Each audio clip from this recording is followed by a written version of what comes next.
ರಾವಣನು ಯುದ್ಧಸನ್ನದ್ಧನಾಗುವ ಮುನ್ನ ಶಾಂತಿಜೀನ ಭವನವನ್ನು ತಲುಪಿ ಅನನ್ಯ ಭಕ್ತಿಯಿಂದ ಬಹುರೂಪಿಣಿ ವಿದ್ಯಾದೇವತೆಯನ್ನು ಒಲಿಸಿಕೊಳ್ಳಲು ಪ್ರಯತ್ನಿಸುತ್ತಾನೆ.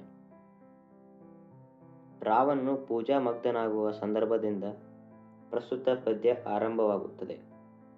ಮುಂಗಾರಿನ ಮಳೆಯ ಸಂದರ್ಭದಲ್ಲಿ ಸಿಡಿಲಿನ ಆವೇಶ, ಆರ್ಭಟಗಳು ಗಗನದಲ್ಲಿ ಉಂಟುಮಾಡುವ ದೃಶ್ಯವನ್ನು ಮೀರಿಸುವಂತೆ ಬಹುರೂಪಿಣಿ ವಿದ್ಯಾದೇವತೆಯು ಯಮನ ನಾಲಿಗೆಯ ನುಡಿಯುತ್ತಿದ್ದೇನೇನೋ ಎಂಬಂತೆ ಆಜ್ಞಾಪಿಸು ಎಂದು ಕೈಗಳನ್ನು ಚಾಚಿ ರಾವಣನನ್ನು ಪ್ರತ್ಯಕ್ಷವಾಗಿ ಎದುರುಗೊಂಡು ಕೇಳಿತು.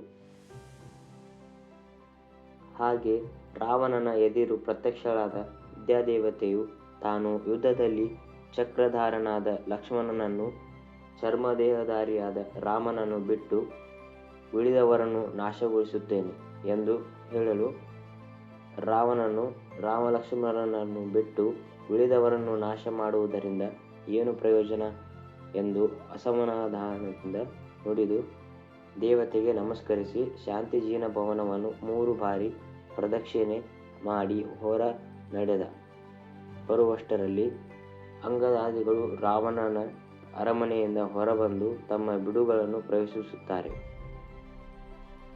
ಅಂತಃಪುರಕ್ಕೆ ಬಂದ ರಾವಣನಿಗೆ ಅಂತಃಪುರದ ಸ್ತ್ರೀಯರನ್ನು ನಿಂದಿಸಿ ಕಾಡಿಸಿ ನೋಯಿಸಿದ ಸೋಕಿದ ಅಂಗದಾದಿಗಳನ್ನು ಕೊಲ್ಲುವ ಕೋಪದಿಂದ ಏಟು ತಿಂದ ಸಿಂಹದಂತೆ ಆರ್ಭಟಿಸುತ್ತಾನೆ.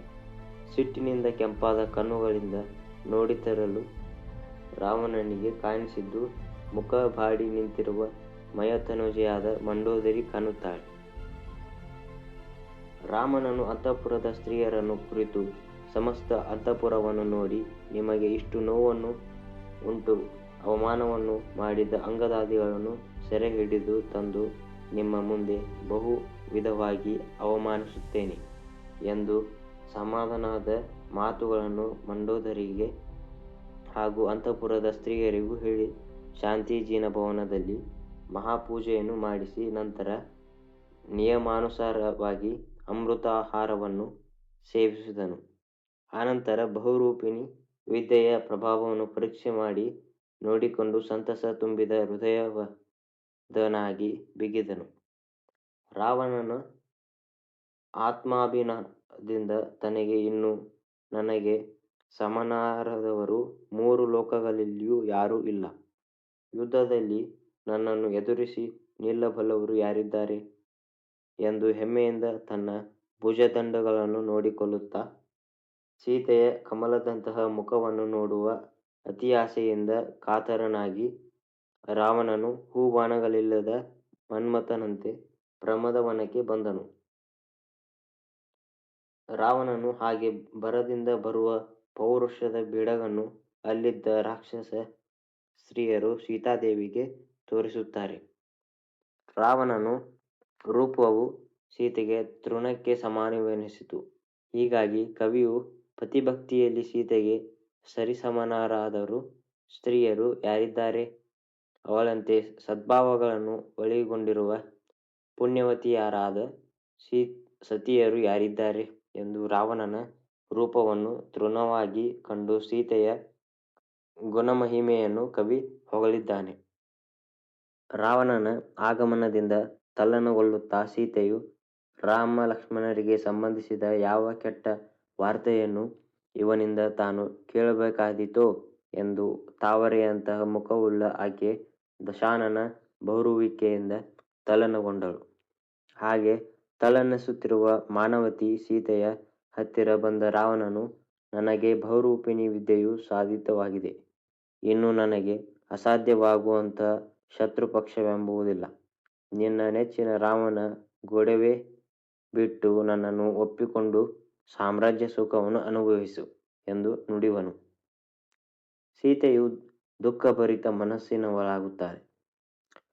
ದುಃಖಚಿತ್ತಳಾದ ಸೀತೆಯು ರಾವಣನನ್ನುದ್ದೇಶಿಸಿ, ನನ್ನ ಮೇಲೆ ಕರುಣಿಸುವುದಾದರೆ ಎಲೈ ರಾವಣನೇ, ರಘುರಾಮನ ಆಯಸ್ಸು ಪ್ರಾಣವಿರುವವರೆಗೂ ಹತ್ತಿರ ಸುಳಿಯಬೇಡ ಎಂದು ಹೇಳುತ್ತಲೇ ಮೂರ್ಛೆಗೊಂಡು ಭೂಮಿಯ ಮೇಲೆ ಬಿದ್ದಳು.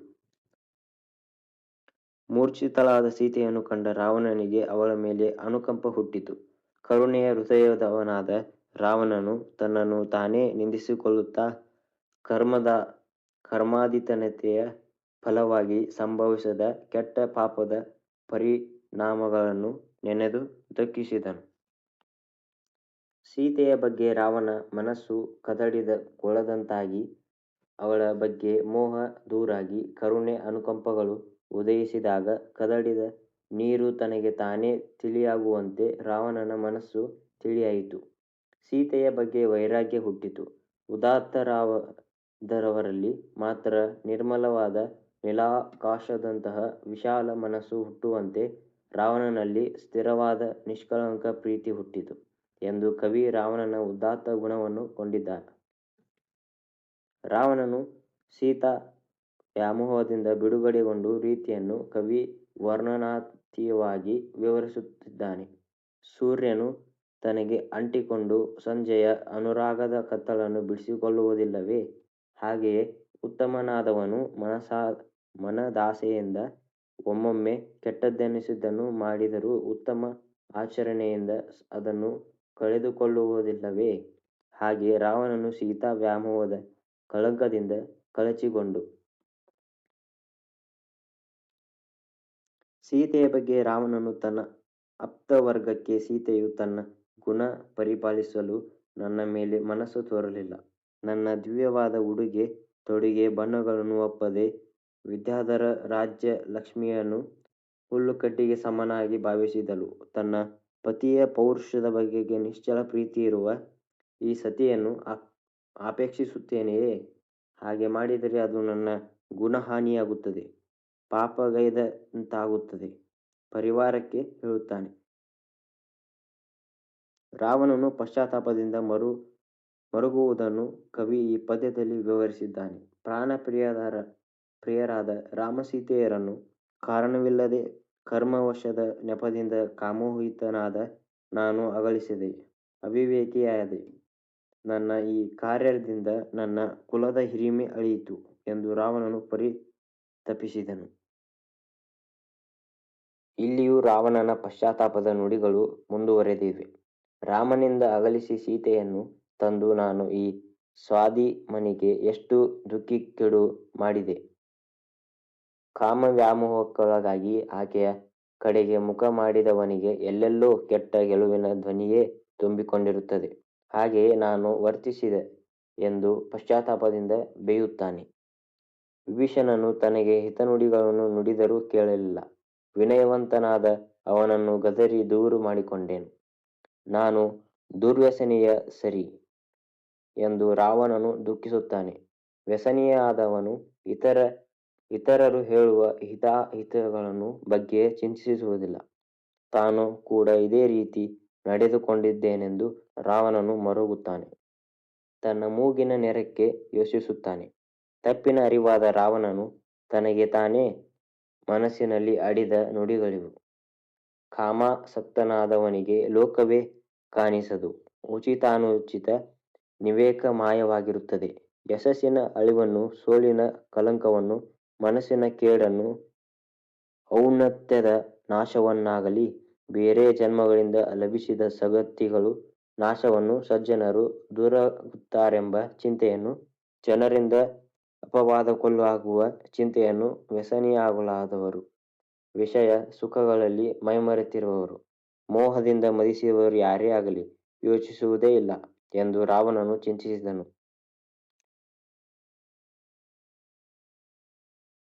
ಎಂದು ಉದ್ವೇಗದಿಂದ ನುಡಿದ ರಾವಣನು ತನ್ನ ಮನಸ್ಸಿನಲ್ಲಿ ಹೀಗೆಂದುಕೊಂಡನು.